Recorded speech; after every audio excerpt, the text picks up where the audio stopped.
The Adventures of Frank Race, starring Tom Collins.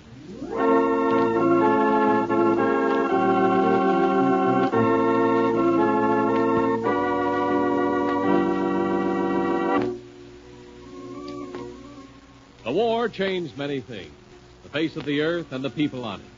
Before the war, Frank Race worked as an attorney, but he traded his law books for the cloak and dagger of the OSS. And when it was over, his former life was over, too. Adventure had become his business. The Adventures of Frank Race.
And now we join Frank Race for the adventure of the Vanishing President. It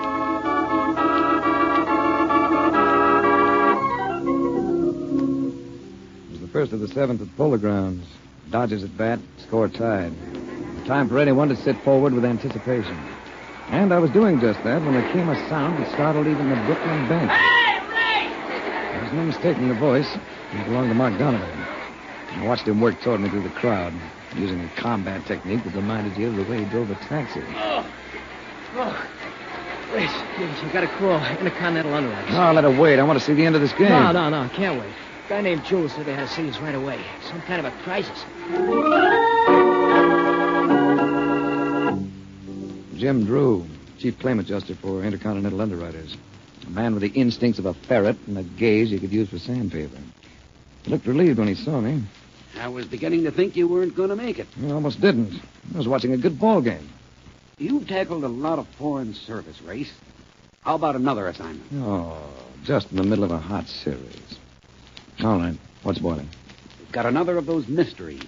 Vessels disappearing without trace. 3 of them inside a month, all on the same shipping lane. Same operators? No, a different company in each case. You have a lead? 1, the SS Lucy Wilkins sails from here tonight. She's for South American ports. She's casting off without a cargo in her hold. Each of the others sailed the same way. Empty. I see. I want to emphasize something, Race. Those vessels disappeared completely. Ship and crew. It may have been piracy. It may have been mutiny. We can be pretty sure it included murder. So? So, when the Lucy Wilkins sails for South America tomorrow, we'd like to have you aboard.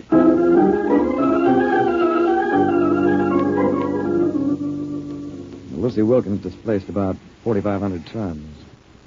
She rode high out of the water. The moon made sequins of the barnacles that blistered her hull. The softness of the night was doing her a favor. But even at that, she looked what she was. A sea-going tramp that had seen better days.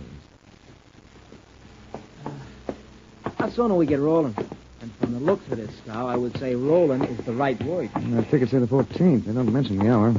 That's tomorrow. We're going to sail tomorrow. Hello, what are we there. What are you doing aft here? We're passengers. I'd like to know what time the ship sails. You'll have to see the master about that. We'd like to see him. He's not aboard right now. Perhaps we'd better speak to the first officer then. I'm the first officer. You'll still have to talk to the skipper. You're just brimming over with cooperation, aren't you? Would you consider telling us where we might find the captain? You know a place called the Mariner's Rest? It's a few streets over from here. No, I imagine we can find him. He'll be there if you want to see him. Not that it'll do you much good. By this time, he's probably stinking drunk. You didn't have to look very hard for the Mariner's Rest. You could hear it for blocks. Wow. The joint is throbbing. What are we going to use to get in? A shoehorn? There's always room for more. Come on. Now, this is the way to spend your last evening ashore. You want to lean against the bar till we grab a table? Take a look, my boy. If you get even close to that bar, call for a bulldozer. And as for the tables... Is it a spot to sit down? Here, we'll make room for you. Well, thanks, but we don't want to intrude. If you don't, someone else will. Now I'll settle for you, fellas. Yeah, much obliged. I'm Frank Race. My friend's name's Donovan. I'm Ken Hanlon. This is Tamara Decorda. Hello, Ray. And you too, Donovan. Black eyes and yellow hair. Real yellow hair. You see that combination once in a lifetime. Blonde Latin's always arresting. This one was enough to start a ringing in your ears. Yes, she's real race. Spanish father and a Russian mother. Should happen often, shouldn't it? Spanish father, Russian mother. Well, that accounts for your name. Your name intrigued me, Ray. Do you manage to live up to it? Once in a while, if I'm lucky. Hey, look at that. Dancing to that music, it would be fun. Well, a little like establishing a beachhead, but if you'll take a chance, I'd be delighted. Good. Come on, Ray. In my arms, she felt the way she looked. And that was money for candy. But we didn't do much dancing. In a jam near the door, I was suddenly strong-armed free of her and swept out into the street. You gonna come with us quietly, chum, or would you like to do it unconscious? There were three of them. The one who'd spoken and a pair of silent partners. Moving casually, they herded me half a block to a waiting sedan. A few minutes later, I was pushed into the office of a warehouse, aromatic with the smell of coffee. Well, here he is, Rosario. Just like you wanted. Good work, Barnes. Stick around. Rosario bulked about 250. He seemed to have hair everywhere, except on the top of his skull that gleamed beneath the glare of a single hanging light bulb. Why did you want to take that boat? Boat? Do not fool with me. I would not like it. And, of course, you have the advantage. Let's start all over. Ask me again. Sure, I ask you. Why did you want to take that boat? You're speaking of the SS Lucy Wilkins? You know what one. Well, I'm reluctant to admit it, but I've been a little run down lately. My physician thought I could use a rest. Sea voyage seemed to be the answer. People like you don't travel on slow freighters. No, the doctor said I could use a long rest. Sure. You need a long rest, eh? We could give you one without much trouble, could we not, Burns? Sure, without no trouble at all. So what do you say you start talking, Race? He was ready to turn it into a rough party. And I could assure myself of only one effective move. He had me standing under the hanging electric bulb, the only one in the room. So I eased a hand up as if to scratch my chin, shot it higher, and yanked. Light! Hey, somebody get a light on. Somebody... Oh! Watch the door! Watch the door! There's nothing like confusion when you're in the minority, whether it concerns politics or a brawl. While they groped, I ducked and got clear. A little while later, I elbowed my way back into the Mariner's Rest. Race, where you been? I was looking for you. So was Tamara. I took a walk around the block for a breath of fresh air. Are you kidding? We'll get all the air we want on this trip. And, Race, I got some news for you. Guess who's sailing on this ship with us? Tamara de Cordova. How do you like them apples?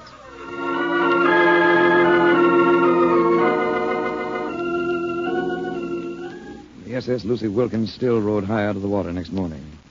But where there'd been a dock on her port side the night before, there was now only open sea. A lot of it. All rough. At 11 o'clock, Mark still occupied his bunk. As he'd prophesied, the Lucy Wilkins rolled, sashaying from trough to trough in a manner both feminine and diabolic. So, as I walked the deck, I walked it alone. Hello, Ray. Hello. I wasn't sure you'd be in circulation. Oh, I'm a pretty good sailor. You look well, Ray. You look unbelievable. Thank you. A woman usually needs the dim lights of evening to draw a compliment like that. You don't need anything.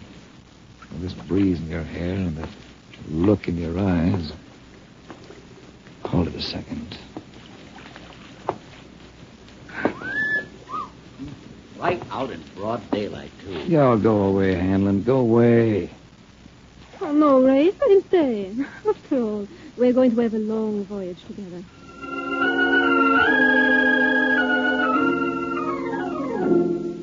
We had dinner at the captain's table that night. The next morning, I came awake slowly, with difficulty, to the realization that Mark was shaking me. I felt stiff. Stretching didn't help any. His body seemed full of pulses, all of them throbbing. Come on. You just don't want to wake up at all, do you? No. You know, I feel like 4 nights in a Turkish bath. You must have got a worse night then. Got what? Kid, don't you know the feel of a Mickey when you've had one? Mickey. So that's it. I've been drunk. Both of us. I'm as fluttery as an old maid at a wedding. But I figure we better get moving around, huh? They must have put it in our food. Why would they do it, Ray? So they could take on a cargo at sea.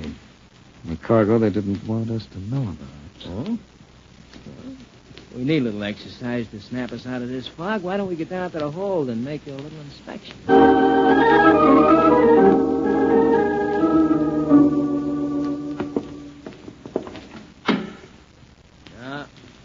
Seem to be much in here, either. Oh, wait. Turn the flashlight over to the left. Hey, bullseye. What do they got there? That's it. Was artillery.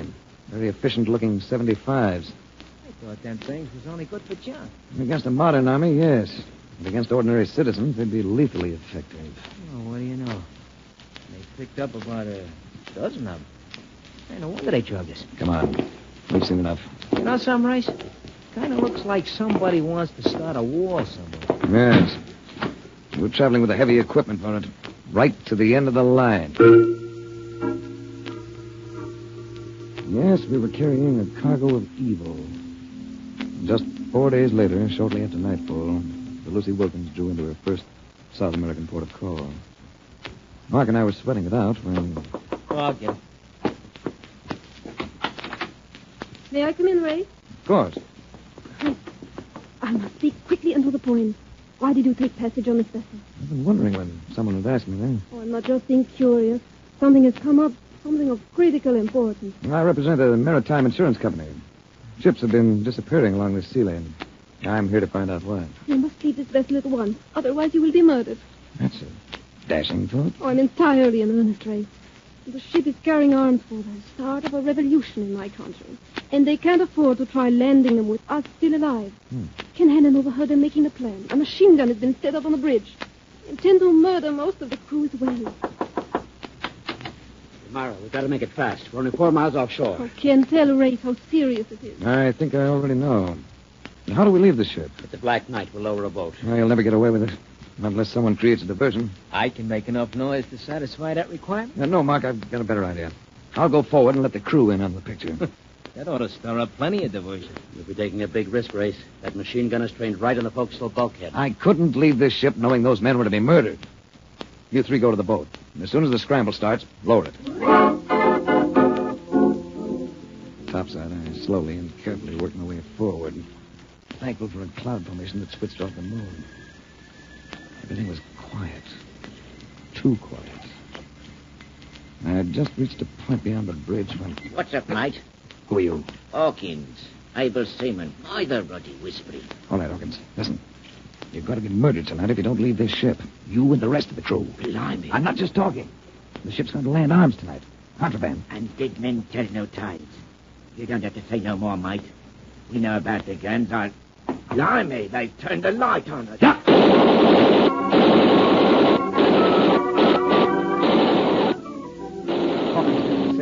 I was sure of that, because those slugs were following me like hounds to a scent. I twisted and spun to the rail, then it was into the drink for me.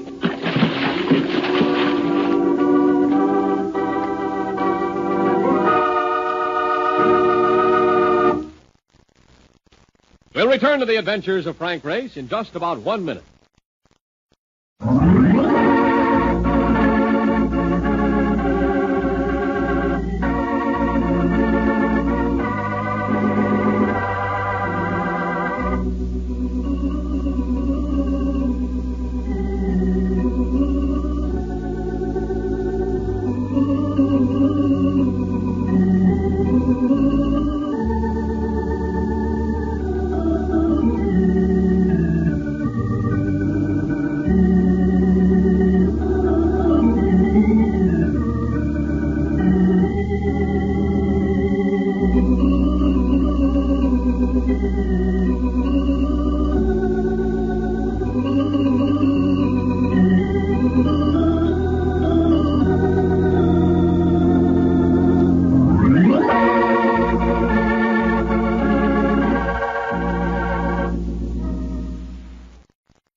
Now, back to the adventures of Frank Race.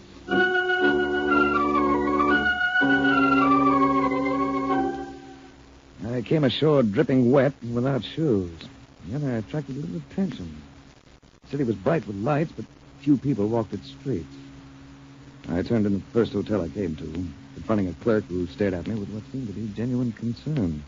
American, you get all wet. Yeah, I get wet is about the size of it. I need a room and the location of a shop where I can buy a pair of shoes. The room we have near the bath. The shoes will have to wait until mañana. And senor came on a ship. Well, let's say I came most of the way on the ship. Ships.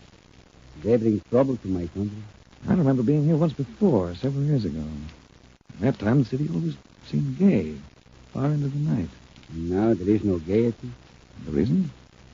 Any moment it may come, the revolution. And always that is bad. A man may lose his life, or his wife, his child. Who knows? Some revolutions turn out all right. My country had one that worked out fine. Not this one, senor. This one will bring only bad. This one will bring... Go ahead. I've talked too much. I've always talked too much. If the senor will come, I will show him to his room. I had another pair of shoes by 9 the next morning. At 10:30 At 10:30, I'd located Mark Donovan and Ken Hanlon. The three of us sat down to breakfast together. Boy, was I worried about you. They told me that harbor's full of barracudas. What happened to Tamara? We lost her right after we came ashore. No, that's a loss a guy could mourn about. Lost her? She just slipped away from us. I guess she had her reasons. Hanlon, you're a newspaper man. Why are you down here? To cover an impending revolution. As if you didn't know. You know, I may be wrong in my impression, but the man in the street doesn't seem to want a change in the government. I guess you can't blame him. Since the Cordova's been the boss, they've had plenty of food and not too much hardship.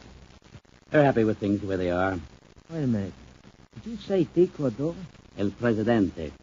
That's Tamara's name. He's a father. Who's leading the opposition, Hanlon? Might be a lad called Pizarro, but nobody seems to know for sure. Everything's been kept beautifully undercover. How soon do you think it's coming? I filed a story on that this morning. I told him it could start any minute. What do you plan on doing today, Race? Why don't you kick around with us? Well, why don't we all separate? See what we can find out.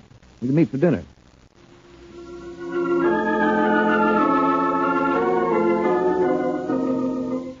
I went out and did a lot of walking, stopping whenever I ran into a person who looked willing to talk, which was rare.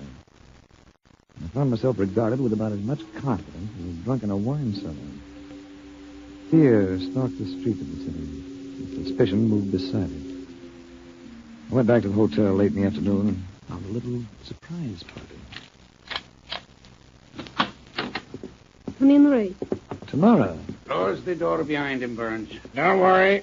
He ain't getting away this time. Well, Burns and Rosario. I seem to encounter you two every so often, don't I? They're friends of yours, Tamara? Rosario is in my father's cabinet. He's head of the police bureau. I see. And is this an official visit? You came ashore last night, Ray.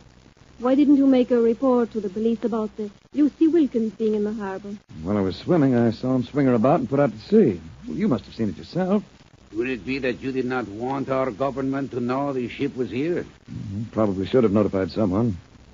But I'd been through an ordeal, and I didn't think of it. Let me take him over. I'll make him talk.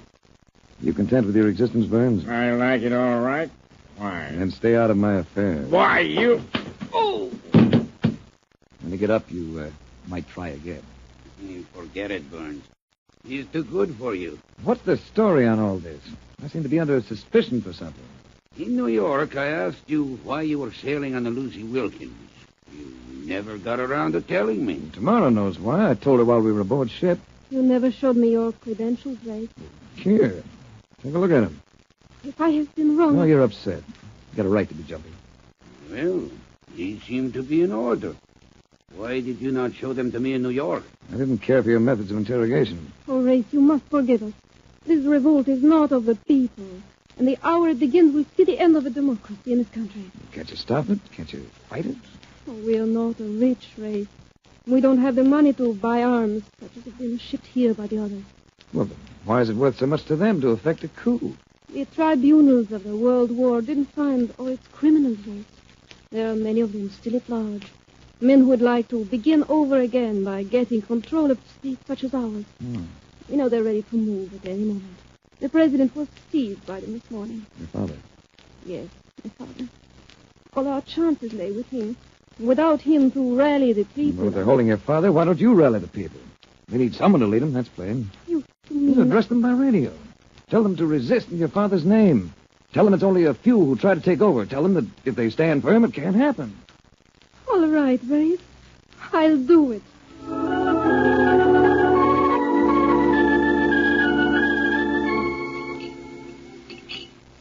How about taking in a sight tonight, huh? This town looks dead on the outside, but there must be one or two joints that know how to get upstairs. Cafe del Toro. I'll meet you lads there later. I have a report to make out to the company. Who knows where the local cable office is located? Not me. Hanlon? Death clerk can probably tell you. Or we can look it up in the phone book. Look, fellas, I think you guys are going overboard about this revolution deal. This country's too sleepy to break out in a rash like that. Calm before the storm, Mark. I've seen it before.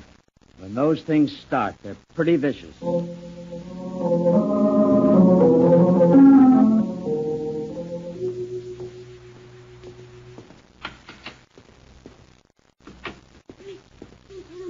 Where are you? Oh, Rafe, I'm in trouble. Take it easy, take it easy. It's Rosario. He's with them, Rafe. He showed his hand when I tried to follow your suggestion about addressing the people. I got away only because of the servants' loyalty to my father. But they may have followed me, Rafe. They won't stay. Shouldn't have come. It only puts you in danger. There's a clerk here who'll help us get away. Come on.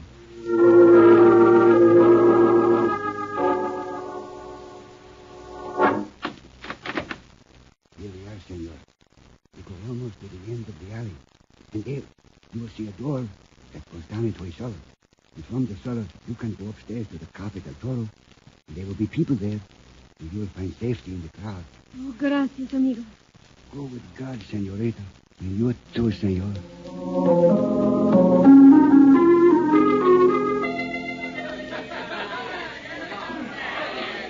What next, Rafe? Well, they hunt us. I think we should do a little hunting on our own. Do you know where Rosario lives? Yes. I want to locate Mark and Hanlon. They're around here somewhere. And we might be able to use a little help. I'd like to see the inside of Rosario's house.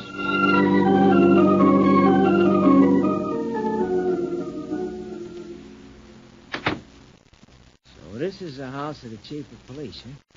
What a stack of masonry. Makes them Hollywood movie mansions look like a Third Avenue boarding house. Did you notice that aerial on the roof? I noticed it. High-powered transmitting type. Now that we're here, what's the program? We'll go through the place. You and Tamara take the lower floors, Mark. Hanlon and I will comb the upper section. Let's meet here in the living room in 30 minutes.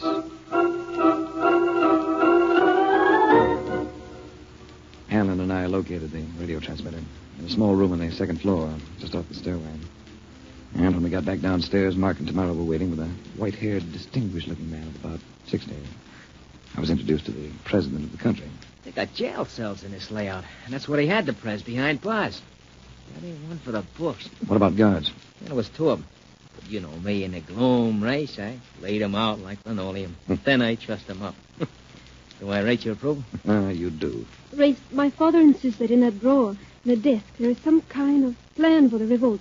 The desk is locked, but... Yeah, I'll get it. Hey, look at that window. Car driving up outside. How many in it? Rosario and 5 others. Yeah, I got it. And here's your plan.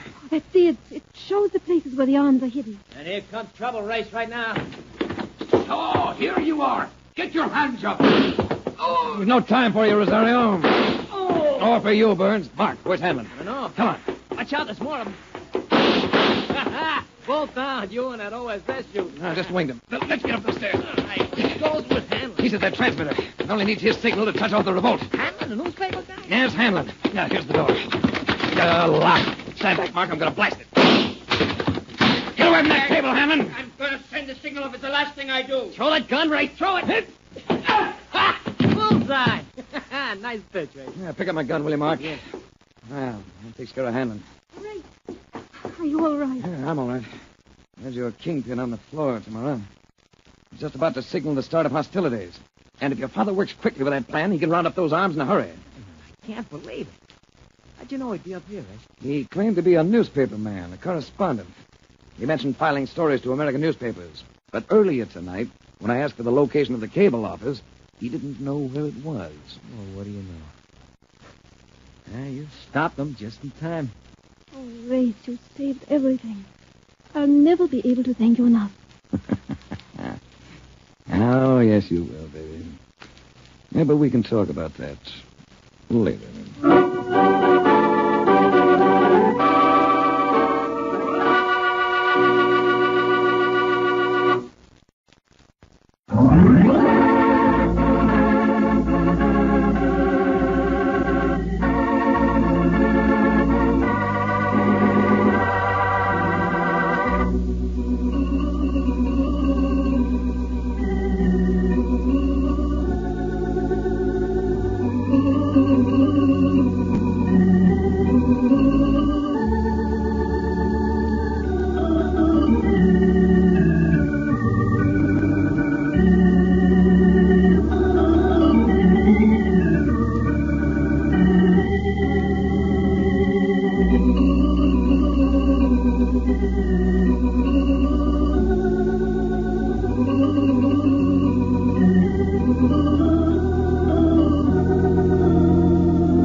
The Adventures of Frank Race, starring Tom Collins with Tony Barrett as Mark Donovan, comes to you from Hollywood. Others heard in tonight's cast were Naomi Scher, Theodore Bonelts, Wilms Herbert, Joe Duvall, and Harry Lang.